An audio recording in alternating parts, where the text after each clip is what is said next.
Les migrants, c'est devenu un problème. Ils occupent beaucoup de place dans les foyers où traditionnellement les SDF pouvaient trouver de la place.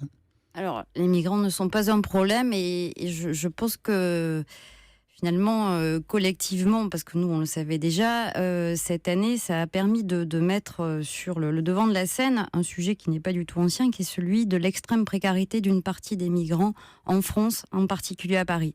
Mais ce n'est absolument pas un phénomène nouveau. Mais cette personne à Strasbourg, on l'a entendu, qui aurait bien voulu trouver une place dans un foyer, on lui dit il n'y a pas de place. Et pourquoi il n'y a pas de place? Parce qu'il y a plus de demandes qu'avant. Et pourquoi il y a plus de demandes qu'avant? Parce qu'hélas, l'extrême précarité de ces gens qui ont fui leur pays, eh bien, nous devons la gérer en France. C'est sûr qu'il y a une explosion de la demande. C'est vrai à Strasbourg, c'est encore plus vrai à Paris. Je vous redonne le chiffre qui donne le tournis de l'INSEE entre 2001 et 2012, soit en 10 ans, plus 80%.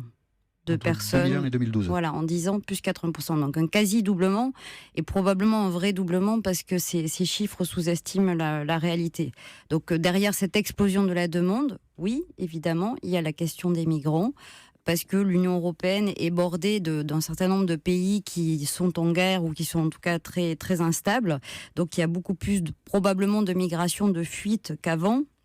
Mais c'est pas seulement ça. C'est aussi, par exemple, la crise au sud de l'Europe qui peut amener certaines personnes à reprendre la route à partir d'Espagne, d'Italie, parce qu'ils ont perdu leur emploi.